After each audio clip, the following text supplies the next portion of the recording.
Hey guys, welcome back to our YouTube channel. आपके अपने YouTube channel पे आपका स्वागत है। आई होप आप लोग अच्छे होंगे, सेफ़ होंगे, घर पे होंगे और पढ़ाई कर रहे होंगे। ठीक है। तो जैसे कि आज का वीडियो किस टॉपिक पे है, किस पर्पज़ से है, मैं वो पहले बता देती हूँ।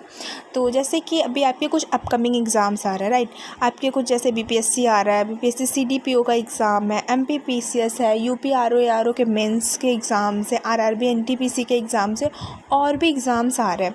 और सारे एग्ज़ाम्स में current affair is the most important topic, बहुत ही इम्पॉर्टेंट होता है।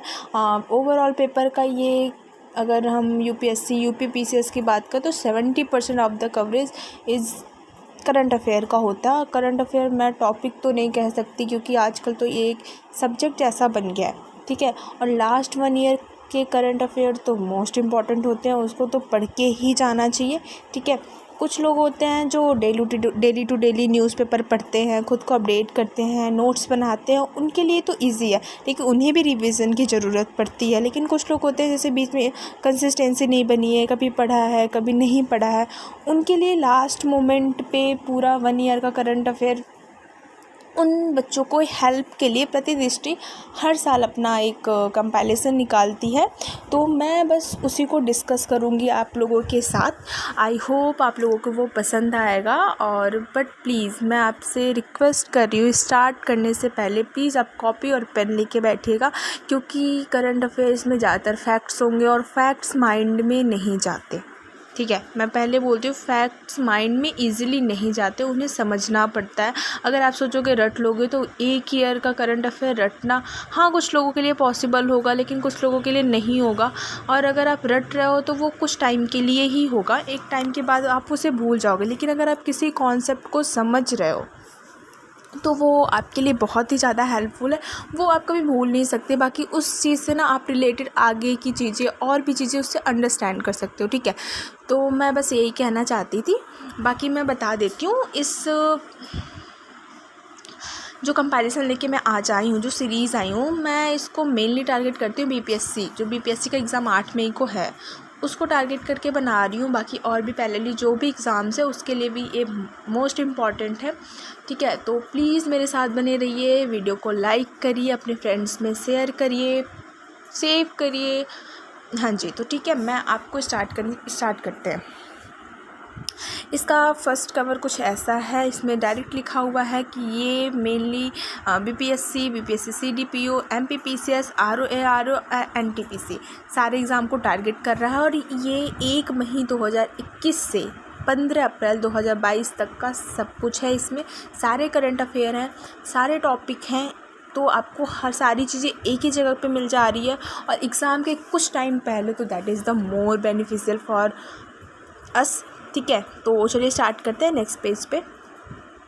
देखिए, करंट अफेयर की हम जब भी बात करते हैं तो करंट अफेयर होता क्या है। अगर हम अपने इंडिया के उसमें बात करते हैं तो किसी भी टॉपिक को अगर हमें समझना है तो हमें इतना तो पता है कि उसको हमें सामाजिक पहलू, धार्मिक पहलू, आर्थिक पहलू, अंतर्राष्ट्रीय पहलू, सारी चीज़ों को ध्यान में देना होगा, सारे तरीके से पढ़ना होगा, उस पूरे टॉपिक को अच्छी तरीके से हमें उस कॉन्सेप्ट को क्लियर करना होगा। ठीक है।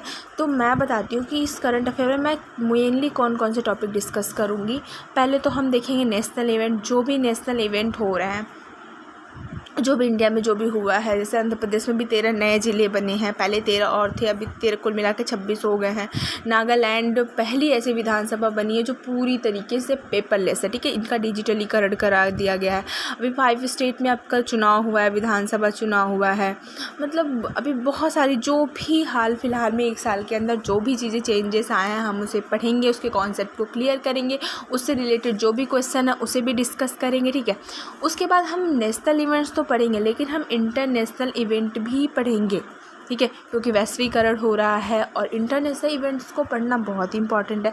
अपने इंडिया का अन्य देश के साथ क्या संबंध है, उनके द्वारा किए गए हमारे इंडिया पे क्या इम्पैक्ट पड़ रहा है, सारी चीज़ों को हम अच्छी तरीके से समझेंगे और रिवीजन करेंगे। ठीक है। फिर हम इकोनॉमिक में भी देखेंगे। इकोनॉमिक में पहले हम देखेंगे कि सेंट्रल बजट देखेंगे, इकोनॉमिक सर्वे देखेंगे। अब अगर मैं बिहार के एग्ज़ाम को टारगेट कर रही हूँ तो बिहार के एग्ज़ाम के टारगेट अगर मैं कर रही हूँ तो बिहार का बजट भी हमें देखना है, बिहार की आर्थिक समीक्षा भी देखनी है, बिहार का इकोनॉमिक सर्वे वहाँ का जो भी है वो सारी चीज़ें हम देखेंगे।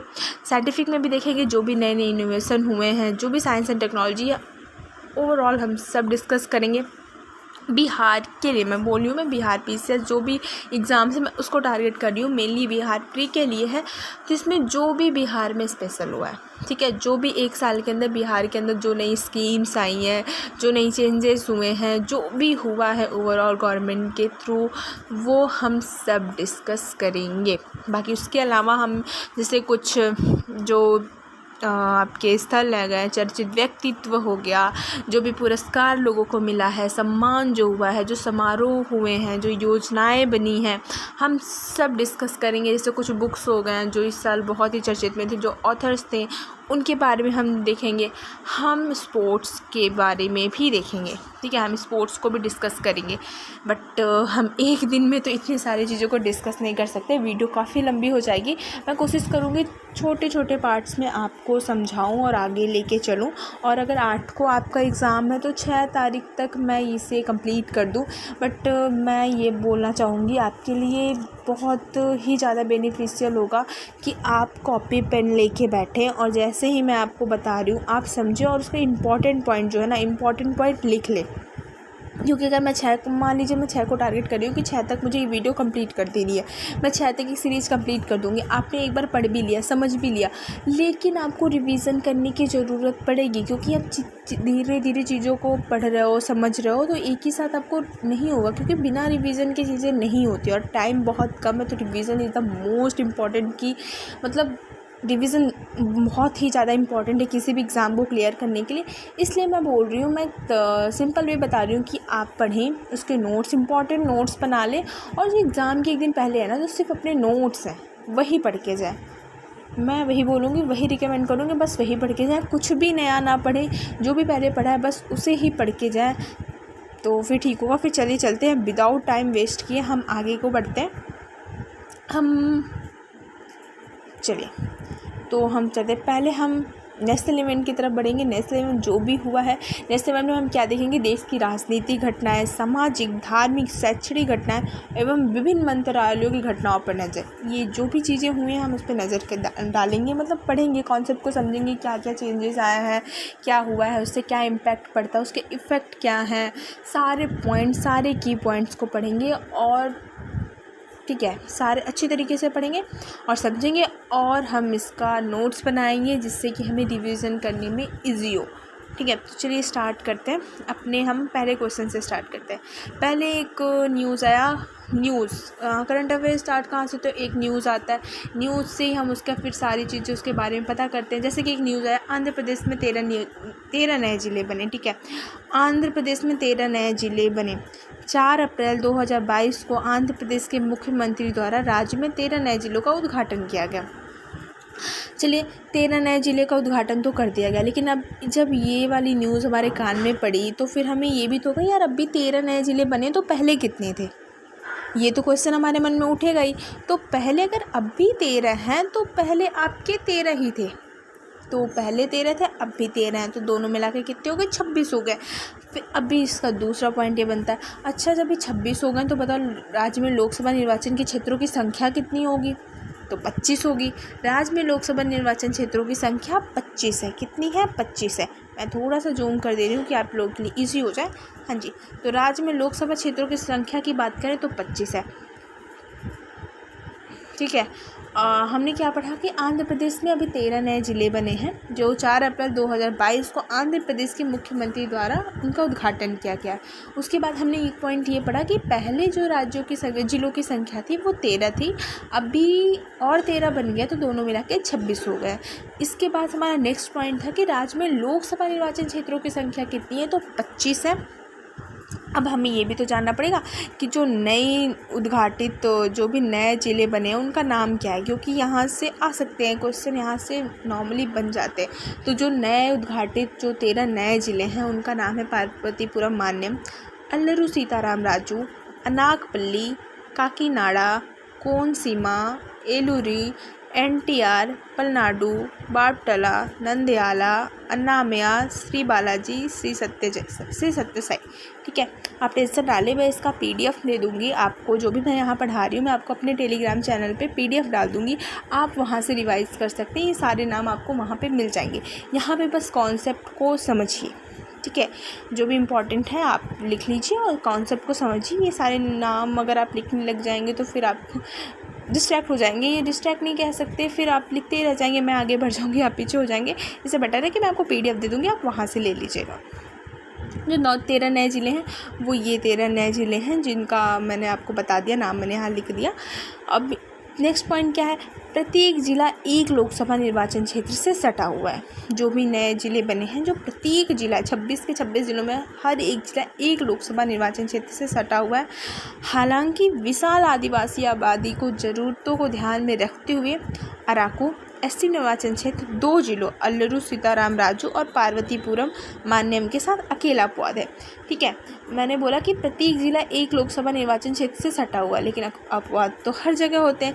इसलिए जो विशाल आदिवासी आबादी की ज़रूरतों को ध्यान में रखते हुए जो अराकू है वो 2 निर्वाचन क्षेत्रों से जुड़ा हुआ है। पहला जो कौन से वो निर्वाचन क्षेत्र है, पहला आपका ये अल्लूरू सीताराम राजू है, पहला जो है आपका ये अल्लूरू सीताराम राजू है और दूसरा जो है आपका पार्वतीपुरम है। ठीक है, इन दोनों से अकेला कौन सा है, अराकू ST निर्वाचन क्षेत्र, क्योंकि इनकी विशाल आबादी है इसलिए 2 निर्वाचन क्षेत्रों से जुड़े हुए हैं। नेक्स्ट पॉइंट हम डिस्कस करते हैं। नेक्स्ट पॉइंट ये है कि चलो अभी ये तो जान लें कि जनगणना 2011 के अनुसार प्रत्येक जिलों में लोगों की औसत संख्या कितनी थी। अगर हम 2011 की जनगणना को देखते हैं तो उसके अकॉर्डिंग इनकी संख्या 38.15 लाख थी। ठीक है, लेकिन अभी तो 13 नए जिले और बने हैं, तो अगर पहले 13 थे अब भी 26 हैं, तो जो सारी जनसंख्या है वो तो बट गई हर जिलों में। तो अगर हम एक ज़िले के औसत संख्या निकालेंगे तो ऑब्वियस बात है कमी होगी, लेकिन फिर भी 13 नए जिलों के गठन के पश्चात यह संख्या घटकर कितनी हो गई है, 19.07 लाख। कितनी हो गई है, 19.07 लाख अब ये इनकी संख्या हो गई है।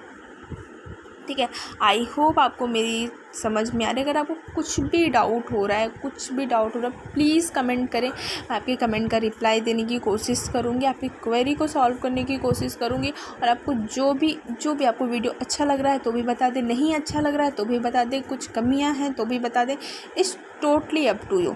ठीक है, तो हमारा पहला क्वेश्चन ये था कि आंध्र प्रदेश में 13 नए ज़िले बने हैं। एक न्यूज़ आया नॉर्मल कि आंध्र प्रदेश में 13 नए ज़िलों का गठन हुआ है।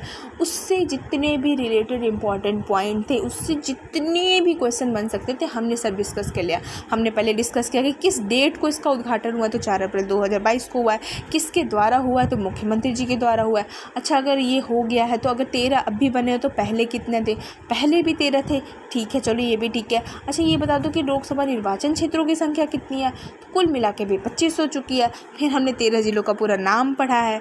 फिर हमने देखा कि प्रत्येक जिला जो है ना वो एक लोकसभा निर्वाचन क्षेत्र से सटा हुआ है। ठीक है, लेकिन इसमें भी अपवाद है। इसमें अपवाद क्या है कि वहाँ पे विशाल आदिवासी भी जनता रहती है। तो विशाल आदिवासी जनता को देखते हुए जो अराकू है, जो ST निर्वाचन क्षेत्र है, वो 2 जिलों यानी अल्लूरू सीताराम राजू और पार्वतीपुरम दोनों के साथ जुड़ा रहने वाला अकेला अपवाद है। इसमें भी अपवाद मिल गया है, तो नाम क्या है, अराकू। किसके साथ जुड़ा है, जो पार्वतीपुरम मान्यम जिला है, अल्लूरू सीताराम राजू जिला है, उससे जुड़ा हुआ है। ठीक है, हमने ये देख लिया तो हम ये भी देखेंगे कि ज़िले में संख्या कितनी है लोगों की। तो अगर हम 2011 के जनगणना के अनुसार बात किए हैं तो प्रत्येक जिलों की औसत संख्या आपकी 48.15 लाख थी। और अभी जो नए ज़िले बने उसके बाद 19.07 लाख प्रति जिला संख्या हो गई है। आई होप आपको ये टॉपिक समझ में आ गया होगा, आपको पैटर्न समझ में आ गया होगा। इस तरीके से हम हर एक जो करंट अफेयर आया है, एक लाइन का ही करंट अफेयर होता है, लेकिन उससे रिलेटेड जितने भी की पॉइंट्स बन सकते हैं, जितने भी क्वेश्चंस आ सकते हैं, हम सबको डिस्कस करेंगे, सारे कॉन्सेप्ट समझेंगे, हम नोट्स बनाते चलेंगे। मैं नहीं कह रही पूरा लाइन बाय लाइन आप उतार लें, जो कीवर्ड होता है ना वो उतार लें। उसके बाद से एक अगर आप यहाँ पे कॉन्सेप्ट समझे हैं और आप उस कीवर्ड को देख लेंगे तो ऑटोमेटिकली आपको सारी चीज़ें समझ आ जाएंगी। आपको आप यहाँ से वीडियो देखें, मैं अपने टेलीग्राम चैनल पे आपको PDF अपलोड कर दूँगी, आप वहाँ से रिवीजन करें, प्लस आपका नोट्स है। उसके बाद अगर आप थोड़ा थोड़ा पढ़ेंगे ना तो आपको, मुझे लगता है हाँ हो जाएगा, कवर हो जाएगा। इतना मुश्किल है इतनी पहले चीज़ों को कवर करना, लेकिन इम्पॉसिबल नहीं है, कर सकते हैं। घबराने की कोई बात नहीं है। इसलिए हम अपने चलते हैं पॉजिटिविटी के साथ, हम अपने नेक्स्ट क्वेश्चन पे चलते हैं। ठीक है, हमारा नेक्स्ट क्वेश्चन ये है, नेक्स्ट क्वेश्चन कह सकते हैं या नेक्स्ट करंट अफेयर जो भी है, नेक्स्ट कह सकते हैं। जो नागालैंड है ना, जो नागालैंड है वो देश की पहली कागज़ रहित विधानसभा बन चुकी है। जैसे हमें पता है कि सब चीज़ का डिजिटलीकरण हो रहा है, सारे साइंस एंड टेक इतने ज़्यादा आगे बढ़ चुके हैं, हर चीज़ में इनोवेशन हो रहा है। तो हमारी जो गवर्नमेंट है इस बात को ध्यान में रखते हुए जो विधानसभा, नागालैंड की जो विधानसभा वो पहली कागज़ रहित, पहली पेपरलेस विधानसभा बन चुकी है। तो अगर ये बन चुकी है तो हम इसके बारे में भी पूरा ध्यान देंगे कि इसके कौन कौन से इंपॉर्टेंट पॉइंट है जो एग्ज़ाम में आ सकते हैं, हम उसको अच्छी तरीके से डिस्कस करेंगे। तो डेट पहले देख लेते हैं। 19 मार्च 2022 को नागालैंड विधानसभा पूरी तरह से कागज़ रहित होने वाली भारत की पहली विधानसभा बन गई। ठीक है, यह उपलब्धि किस एप्लीकेशन के द्वारा प्राप्त हुई है, तो हम ये पता कर सकते हैं। नागालैंड विधानसभा ने यह उपलब्धि राष्ट्रीय ई विधान एप्लीकेशन यानी नेवा को पूर्णतः लागू करके प्राप्त किया है। कौन सा? राष्ट्रीय ई विधान एप्लीकेशन यानी कि नेवा। ये इम्पॉर्टेंट पॉइंट है, ये आप प्लीज़ इसको हाईलाइट कर लें, याद कर लें। नेवा क्या है? एक एप्लीकेशन है जिसको यूज़ करके जो नागालैंड जो विधान रही जो पेपरलेस विधानसभा बनी है इसको यूज़ करके उन्होंने इसको प्राप्त किया है। ठीक है, इसको पूर्णतः लागू करके ही उन्होंने अपनी जो विधानसभा उसको पूरी तरीके से पेपरलेस बनाया है। अब हमें देखते हैं नागालैंड के 60 सदस्य, वहाँ पे 60 सदस्य हैं। 60 सदस्यीय विधानसभा में प्रत्येक टेबल पे एक टैबलेट या एक ई बुक सम्मत किया गया है। वहाँ पे प्रत्येक टेबल पे या तो एक आपको टैबलेट मिलेगा या तो एक ई बुक मिलेगा। ठीक है, इस प्रकार आप नागालैंड विधानसभा के सदस्य सदन के कार्यों में भाग लेने के लिए इलेक्ट्रॉनिक उपकरण का प्रयोग कर सकेंगे। भारत सरकार के डिजिटल इंडिया मिशन के अंतर्गत राष्ट्रीय ई विधान एप्लीकेशन एक ई प्रशासनिक परियोजना है। इसका उद्देश्य राज्य विधानसभाओं को कागज रहित ई विधानसभाओं में परिवर्तित करने के माध्यम से डिजिटल हाउस के दृष्टिकोण को साकार करना है। चलिए, शुरुआत हो चुकी है नागालैंड से। आई होप जल्दी ही सारे और भी जो भी स्टेट है वहाँ पर भी ये सारी चीज़ें लागू हो जाए। ठीक है, अगर हम किसके अंतर्गत ये हुआ है तो डिजिटल इंडिया मिशन के अंतर्गत हुआ है। किसकी परियोजना है तो राष्ट्रीय ई विधान एप्लीकेशन की परियोजना। इसमें 3 की वर्ड है, इतना ध्यान में रखिएगा। किसकी परियोजना? पहले तो ये डिजिटल इंडिया मिशन के अंतर्गत ये है। कौन सी परियोजना? राष्ट्रीय ई विधान एप्लीकेशन की प्रशासनिक परियोजना है। किसके द्वारा प्राप्त की गई है तो नेवा के द्वारा प्राप्त की गई है। ठीक है, आ गया समझ में? आई होप आपको चीज़ें समझ में आ गई होंगी। हम चलते हैं अपने नेक्स्ट टॉपिक पे।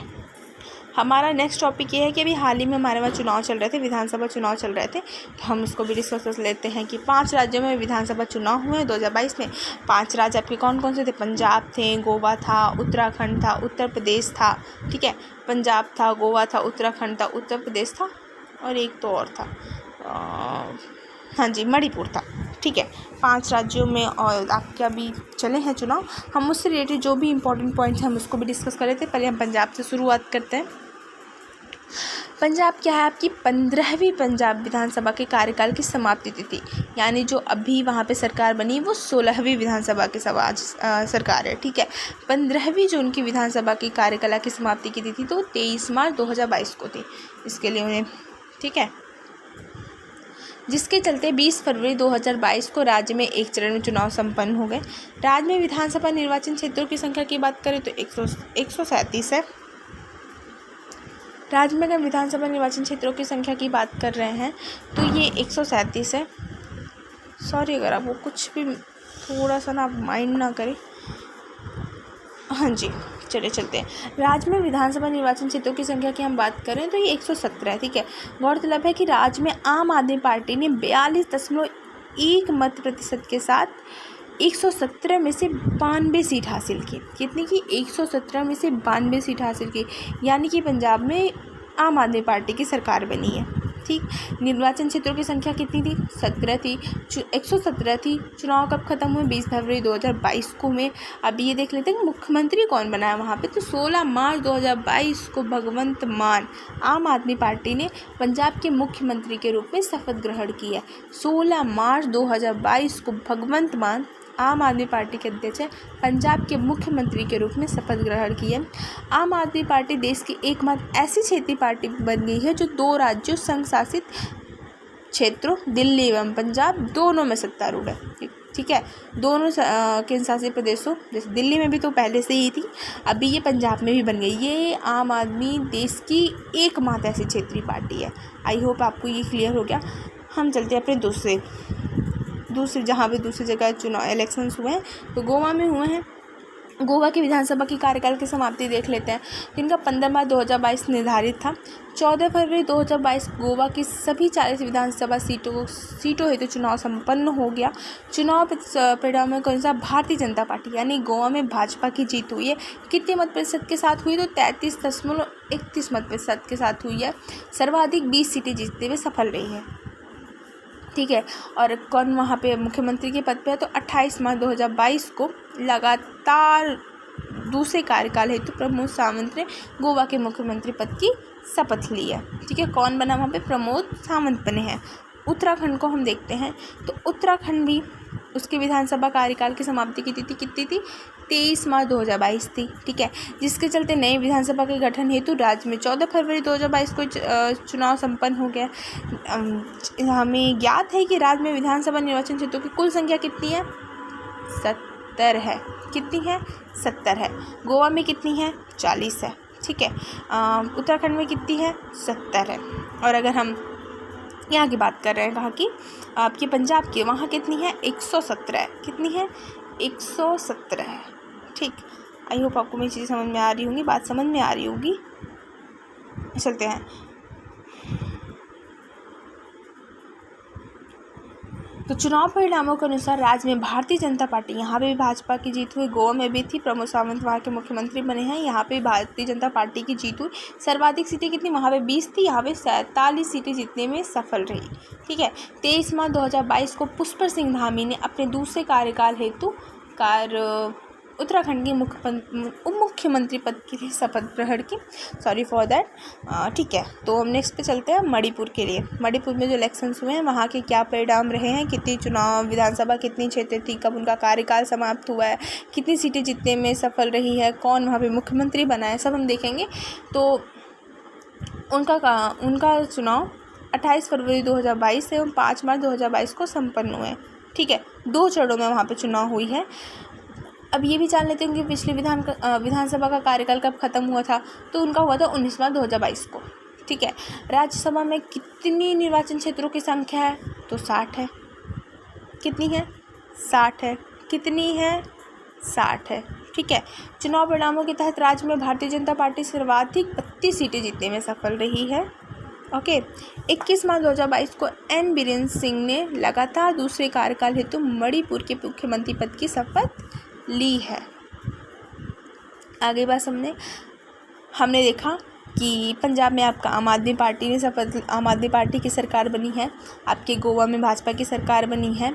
आपके उत्तराखंड में भाजपा की सरकार बनी है। आपके मणिपुर में भाजपा की सरकार बनी है, ठीक है। अब हम देखते हैं जो हमारा 5वां चुनाव हुआ था उत्तर प्रदेश में, वहाँ के क्या चुनाव के परिणाम रहे हैं, क्या चीज़ें रही हैं, कितने का विधानसभा, उनका कार्यकाल कब समाप्त हुआ, सारी चीज़ें देखते हैं, ठीक है। हम उत्तर प्रदेश की बात करें तो 18वीं विधानसभा हेतु चुनाव 10 फरवरी से 7 मार्च 2022 तक 7 चरणों में संपन्न हुए, ठीक है। ये जो विधानसभा हुआ है वो कौन सी विधानसभा? 18वीं। जो समाप्त हुई कौन सी थी? 17वीं। इसकी तिथि क्या थी? 14 मई 2022 को स्थिति खत्म हुई है। अगर हम राज्य में विधानसभा निर्वाचन क्षेत्रों की कुल संख्या की बात करें तो 403 है, जिसमें 84 अनुसूचित जाति एवं 2 अनुसूचित जनजातियों के लिए आरक्षित है। कितना?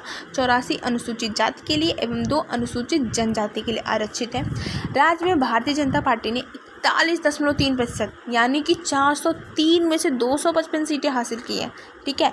और साहिबाबाद निर्वाचन क्षेत्र उत्तर प्रदेश से भारतीय जनता पार्टी के उम्मीदवार सुनील कुमार शर्मा ने 2,14,835 मतों के अंतर से सीट जीती है, ठीक है।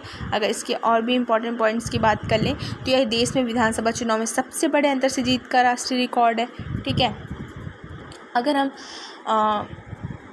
सबसे युवा अगर विधायक की बात कर लें तो अपने हरचंदपुर रायबरेली से राहुल राजपूत जो 25 वर्षीय हैं, समाजवादी पार्टी के हैं, और सैदपुर गाजीपुर से जो अंकित भारती हैं वो भी 25 वर्ष के हैं, वो भी समाजवादी पार्टी से बिलोंग करते हैं।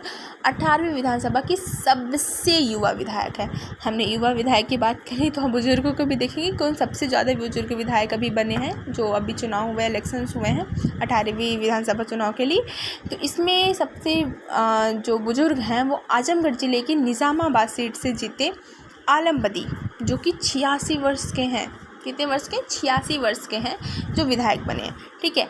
25 मार्च 2022 को लखनऊ स्थित अटल बिहारी वाजपेयी एकाना स्टेडियम में योगी आदित्यनाथ ने उत्तर प्रदेश मुख्यमंत्री पद की शपथ ली। लगातार दूसरी बार इन्होंने अपने मुख्यमंत्री पद की शपथ ली है। ठीक है। यह एक प्रथम मुख्यमंत्री ऐसे हैं जिन्होंने लगातार दूसरे कार्यकाल हेतु शपथ ग्रहण करने वाले मुख्यमंत्री बने हैं। आई होप आपको मेरी जो भी अभी तक जितने भी हम पॉइंट डिस्कस किए हैं आपको समझ आ रहा है और आप उसके इम्पोर्टेंट पॉइंट्स बना रहे हैं। प्लीज़ आप पॉइंट्स बनाएं, नोट करें, उसको रिवीजन करें, क्योंकि एक बार में ऐसा नहीं है कि आपने एक बार वीडियो चलाया, देख लिया, आपको चीज़ें समझ में आ गई, आपको याद हो जाएंगी। ह्यूमन माइंड है, हम भूलते हैं, चीज़ों को सीखते हैं, इसलिए रिवीजन बहुत इंपॉर्टेंट है। मैं बार बार बोल रही हूँ रिवीजन बहुत इंपॉर्टेंट है। इसलिए थोड़ा पढ़ेंगे, ज़्यादा समझेंगे, रिवीजन करेंगे, रिवीजन ज़्यादा करेंगे। इट मीन्स हम थोड़ा ही पढ़ेंगे लेकिन इतना तो पढ़ेंगे कि हमारे माइंड में वो चीज़ें रहें। एग्ज़ाम टाइम में अगर वो क्वेश्चन आ रहा है तो हम उसको टैकल कर सकें। ठीक है, हम उस क्वेश्चन को कर सकें। ऐसा ना हो कि हम क्वेश्चन देखें, हमें लग रहा है कि क्वेश्चन देखा देखा सा है लेकिन हम उसका आंसर सही नहीं कर पा रहे। वो सही क्यों नहीं कर पाते? क्योंकि हमारा कॉन्सेप्ट नहीं क्लियर होता है, या तो हमने बस ऐसे देख सा लिया, हम कभी रिवीजन नहीं किया। वो सिर्फ इसी वजह से होता है क्योंकि हमारे माइंड में क्लियरिटी नहीं होती है। इसलिए मैं कह रही हूँ प्लीज़, ये एग्ज़ाम में बहुत होता है कि हम क्वेश्चन देखते हैं, हमें ऐसा लगता है यार पढ़ा तो था सही तो है, लेकिन हम जो राइट होता है ना वो हम नहीं टिक कर पाते। वो सिर्फ इस वजह से क्योंकि हमने रिवीजन नहीं किया होता है। ठीक है, तो मैं फिर से बोल रही हूँ, रिवीजन इज़ द मोस्ट की टू क्लियर एनी एग्ज़ाम।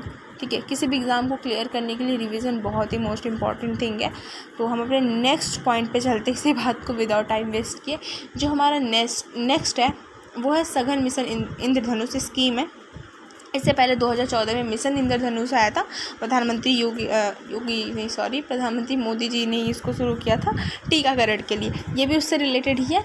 अब हम देख लेते हैं इसके बारे में इम्पॉर्टेंट पॉइंट। ये इम्पॉर्टेंट है इसलिए हम इसको पूरा अच्छे से ध्यान में देंगे कि 8 अक्टूबर 2017 को प्रधानमंत्री नरेंद्र मोदी ने सघन मिशन इंद्रधनुष यानी IMI का शुभारंभ किया। ठीक है, इसके उद्देश्य क्या है? टीकाकरण कार्यक्रम को अधिक सघन और घनीभूत बनाने के उद्देश्य से इसकी शुरुआत की। मतलब जो भी टीकाकरण हो रहा है, अभी वैक्सीनेशन जो चल रही है उसमें थोड़ी सी तेज़ी है और सभी लोगों को ज़्यादा से ज़्यादा लोग इसको कवर करें। ठीक है, ज़्यादा से ज़्यादा लोगों तक टीके पहुँचे, ज़्यादा से ज़्यादा लोग कवर करें, इसके लिए इसकी शुरुआत की गई। देश के नियमित कवरेज को बढ़ावा देने के लिए IMI 2 को पहले तो कब शुरू किया गया? 8 अक्टूबर 2017 को शुरू किया गया। दूसरा IMI 2 इसको कब किया गया था? 2019 से मार्च 2020 के मध्य। ठीक है, IMI 3 को 22 फरवरी 2021 से 22 मार्च 2021। ठीक है, 15 दिनों के दौर में संचालित किया गया। मिशन के तहत देश के सभी जिलों में 90% तक पूर्ण टीकाकरण कवरेज प्राप्त करने का लक्ष्य निर्धारित किया गया था। कितना? सभी जिलों में 90% तक पूर्ण टीकाकरण कवरेज प्राप्त करने का लक्ष्य निर्धारित किया गया था। 7 फरवरी 2022 को केंद्रीय स्वास्थ्य और परिवार कल्याण मंत्री द्वारा सघन मिशन इंद्रधनुष 4 का भी शुभारंभ किया गया। एक हमने देखा 8 अक्टूबर 2017 को मिशन IMI 1 का शुभारंभ किया गया, तो उद्घाटन किया गया था। IMI 2 का कब किया गया? तो 2019 से 2020 के किया, मार्च 2019 में किया गया था। IMI 3 आपका 22 फरवरी 2021 से 22 मार्च 2021 तक, यानी कि 1 महीने का था, वो भी 15 दिनों के लिए था IMI 3 जो था आपका। और IMI 4 की बात अगर हम करते हैं तो ये 7 फरवरी 2022 को स्टार्ट किया गया है, अभी जल्द में ही किया गया है। इस मिशन को 3 दौर में संचालित किया जाएगा। ठीक है, IMI 4 को 33 राज्यों केंद्र शासित प्रदेशों के 416 जिलों में आज़ादी का अमृत महोत्सव हेतु चिन्हित 75 जिलों सहित जो भी आज़ादी का अमृत महोत्सव बनाया जा रहा है, जो 75 जिलों में संचालित किया जा रहा है, उनको लेकर 416 जिलों में इस मिशन का इस योजना का हम चला रहे हैं। ठीक है, इस योजना को लागू किया गया है और ज़्यादा से ज़्यादा लोगों को वो टीकाकरण हो जाए, वैक्सीनेशन हो जाए, इसका यही उद्देश्य है। ठीक है। मिशन के प्रथम दौर में 11 एवं द्वितीय व तृतीय दौर में 22 राज्य केंद्र शासित प्रदेश शामिल हैं। मिशन का फोकस किस चीज़ पे है? सार्वभौमिक टीकाकरण की दिशा में स्थायी लाभ प्राप्त करने में योगदान देना, ठीक है। दूसरा क्या टॉपिक पॉइंट है? कोविड-19 महामारी के चलते नियमित टीकाकरण की धीमी पड़ी गति में तेजी लाना, ठीक है। ये इंपॉर्टेंट पॉइंट हो गया। अगर आपके मेंस में भी ये क्वेश्चन आते हैं तो उसके लिए भी ये इम्पॉर्टेंट है। इसके जितने इंपॉर्टेंट पॉइंट्स हैं, इसके जितने भी इंपॉर्टेंट पॉइंट्स हैं आप उसको डिस्कस कर सकते हैं, उसको लिख सकते हैं वहाँ पे। वो आपके आंसर में एक अच्छा एज ला देगा। अगर नहीं भी डायरेक्ट आ सकता है तो इनडायरेक्टली अगर कोविड से रिलेटेड कुछ आया है, अगर कोविड महामारी से रिलेटेड आया तो उसमें आप अगर एक एग्जाम्पल के थ्रू ही डाल दिए ना कि इसके अभी वर्तमान सरकार द्वारा चलाया गया मिशन इंद्रधनुष के द्वारा टीकाकरण की तेज़ी को बढ़ाया गया, तेज़ी को बढ़ाया गया, ऐसे करके अगर आप डाल देते हैं ना तो वो भी आपके क्वेश्चन में एक नया एज ला सकता है, ठीक है। तो हम नेक्स्ट क्वेश्चन पे चलते हैं, नेक्स्ट टॉपिक पे चलते हैं। आई होप वीडियो लंबी बन रही है बट करना पड़ेगा क्योंकि एग्ज़ाम्स भी नज़दीक हैं, ठीक है। अपने नेक्स्ट पॉइंट पे चलते हैं। तो अभी जो नेक्स्ट पॉइंट आपका है गोवर्धन संयंत्र, ठीक है, ये भी है। इसका भी ये गोवर्धन संयंत्र बनाया गया है, इंदौर में बनाया गया है। अभी इसका देखेंगे डेट, किस डेट को ये उद्घाटन हुआ है, कहाँ पर है ये, इसका उद्देश्य क्या है, किसके थ्रू ये लागू हुआ है, क्या इसकी कैपेसिटी है, ये सारे पॉइंट भी हम देख लेते हैं, क्विकली देखते हैं। तो 19 फरवरी 2022 डेट क्या है? 19 फरवरी 2022 को प्रधानमंत्री नरेंद्र मोदी ने इंदौर में गोवर्धन बायो CNG संयंत्र का उद्घाटन किया। Got it. जैविक कचरे से बायो CNG का उत्पादन करने वाले यह एशिया महाद्वीप का सबसे बड़ा संयंत्र है, ठीक है। जैविक कचरे से जो भी अपना कचरे होते हैं उससे बायो CNG उत्पादन करने वाला यह एशिया महाद्वीप का सबसे बड़ा संयंत्र है। यह संयंत्र स्वच्छ भारत मिशन शहरी 2 के तहत कचरा मुक्त शहर के निर्माण के उद्देश्य के अनुरूप है, ठीक है। यह संयंत्र सार्वजनिक निजी भागीदारी यानी कि PPP पे आधारित है, ठीक है। परियोजना को लागू करने हेतु एक विशेष प्रयोजन वाहन स्पेशल पर्पज व्हीकल SPN के रूप में Indore clean energy private limited को स्थापित किया गया। ये इंपॉर्टेंट पॉइंट है। यह संयंत्र 550 टन गीले जैविक कचरे को उपचारित करने में सक्षम है। कितने? 550 टन, ओके। इस संयंत्र के माध्यम से प्रतिदिन लगभग 17,000 किलोग्राम CNG और 100 टन जैविक खाद के उत्पादन की उम्मीद है, ठीक है। ये जितने भी पॉइंट हैं आप समझ लें। इसके जो मोस्ट इम्पॉर्टेंट पॉइंट है मैं यहाँ पे एक बार और यहाँ पे डिस्कस कर देती हूँ आपसे कि गोबर का पूर्ण रूप क्या है? गैल्वेनाइजिंग ऑर्गेनिक बायोएग्रो रिसोर्सेज, इसका फुल फॉर्म है, क्या है? Galvanizing organic bioagro resources. इस योजना की घोषणा बजट 2018-19 में ही कर दी गई थी। इसका उद्देश्य क्या है? पशुओं के गोबर और खेतों के ठोस अपशिष्ट पदार्थों को कंपोस्ट और बायोगैस से परिवर्तित कर उससे ऊर्जा उत्पन्न करना, ठीक है। ये इसका मेन उद्देश्य है, हमने डिस्कस किया, ठीक है। तो आज की इस वीडियो के लिए हम इतना ही डिस्कस करते हैं क्योंकि वीडियो काफ़ी लंबी हो जाएगी और फिर बोरिंग सा लगने लग जाएगा। मैं कोशिश करूँगी छोटी छोटी वीडियो में ही आपको ये सारे जो भी लास्ट महीने के करंट अफेयर में आपको प्रोवाइड कराऊँ, जिससे आपको रिवीजन करने में भी आसानी हो और नोट्स बनाने में भी आसानी हो, ज़्यादा बर्डन ना फील हो और एग्ज़ाम से पहले तक आपके लास्ट 1 ईयर करंट अफेयर आपके डिस्कस हो जाए, आपको याद हो जाए, जिससे आप ईज़िली एग्ज़ाम को क्रैक कर सको, ठीक है। तो आज हम क्विकली रिवाइज कर लेते हैं कि आज के जो भी हमने अभी वीडियो जो भी सीरीज़ हमने चलाई कौन कौन से इंपॉर्टेंट करंट अफेयर हमने डिस्कस किए हैं। तो पहले हमने डिस्कस किया कि आंध्र प्रदेश में 13 नए ज़िले बने हैं, उसके हमने सारे इंपॉर्टेंट पॉइंट देख लिए कि अगर 13 अभी बने हैं तो पहले कितने थे, मतलब पहले भी 13 ही थे तो 26 हो गए। जो कितनी निर्वाचन क्षेत्रों की संख्या थी तो 25 है। कितने जो 13 ज़िलों के नाम है वो भी मैंने आपको बता ही दिया था। इसका ये था कि हर एक ज़िला एक लोकसभा निर्वाचन क्षेत्रों की संख्या, एक जो हर एक ज़िला है ना वो एक लोकसभा निर्वाचन क्षेत्र से सटा हुआ है, ठीक है। लेकिन इसमें भी एक अपवाद है, कौन सा? जो अराकू है वो 2 निर्वाचन क्षेत्रों से जुड़ा हुआ है, 2 ज़िलों से जुड़ा हुआ है, ठीक है। बाकी 2011 के अनुसार जो भी जनसंख्या थी कितनी थी? 38.15 लाख थी। और जो भी नए ज़िलों के गठन हुए उसके बाद इसकी संख्या 19.07 लाख घटकर हो गई है। हमने ये इंपॉर्टेंट पॉइंट डिस्कस किया। दूसरा हमारा पॉइंट था कि जो नागालैंड है ना वो देश की पहली कागज़ रहित यानी पहली पेपरलेस विधानसभा बन चुकी है। तो किसके माध्यम से ये योजना लागू किया गया है? अपने डिजिटल इंडिया मिशन के माध्यम से लागू किया गया है। किसकी परियोजना है? राष्ट्रीय ई विधान एप्लीकेशन की परियोजना है। किसके द्वारा लागू किया गया? नेवा के द्वारा लागू किया गया। अगर हम नागालैंड के विधानसभा के सदस्यों की बात करें तो 60 है। इसका उद्देश्य क्या है कि हर टेबल पे एक टैबलेट या एक ई बुक प्रोवाइड कराया जाएगा। ठीक है, ये हमने पूरा पढ़ा। बाकी हमने अभी ये भी पढ़ा कि जो 5 राज्यों में विधानसभा चुनाव हुए, जो इलेक्शन हुए 2022 के, उसमें जैसे जो पंजाब में हुआ है, गोवा में, उत्तराखंड में, मणिपुर, उत्तर प्रदेश में जो भी चुनाव हुए हैं उसके परिणाम क्या थे, उनका विधानसभा कार्यकाल कब समाप्त हुआ, कितने % वोटों से वो जीते, कौन मुख्यमंत्री पद के लिए शपथ ग्रहण किया, ये सारी चीज़ें हमने आज डिस्कस किया है। ठीक है, बाकी हम उसके बाद से अपना जो आपका इम्पोर्टेंट जो टीकाकरण की तेज़ी के लिए जो नरेंद्र मोदी जी के द्वारा अभी उद्घाटन किया गया था सघन मिशन इंद्रधनुष 4, उससे भी हमने सघन मिशन इंद्रधनुष 4 का उद्देश्य पढ़ लिया। जो चीज़ हमने सघन मिशन इंद्रधनुष 1 देखा, सघन मिशन इंद्रधनुष मतलब IMI 2 देखा, IMI 3 देखा, IMI 4 देखा। ठीक है, इसका उद्देश्य क्या था, कौन कौन कितने ज़िलों को शामिल किया गया, सारी चीज़ें हमने देखी। ठीक है, बाकी हमने उसके बाद अपना जो अभी आपका गोवर्धन संयंत्र है जो कि अभी इंदौर में बनाया गया है उसका उद्घाटन किया गया है। ये इसका सारे इम्पोर्टेंट पॉइंट हमने देखे कि जैसे कि ये एशिया महाद्वीप का सबसे बड़ा संयंत्र है। इसका अगर हम इस योजना को किसके द्वारा शुरू किया, मतलब किस योजना के तहत इसका उद्घाटन किया गया, तो स्वच्छ भारत मिशन शहरी 2 के तहत करा गया है। जो भी चीज़ें हमने इस पर भी सारे इम्पोर्टेंट पॉइंट को डिस्कस किया। ठीक है, आज के वीडियो में बस इतना ही। आई होप आपको जितना भी मैंने समझाया, आई होप मैं आपको समझा पा रही हूँ, आप लोगों को समझ आ रहा है, आप उसके इम्पोर्टेंट नोट्स पॉइंट्स बना रहे हैं, लिख रहे हैं। ठीक है, बाकी पढ़ते रहिए, रिवीजन करते रहिए। चलिए ठीक है, bye bye, take care, good night.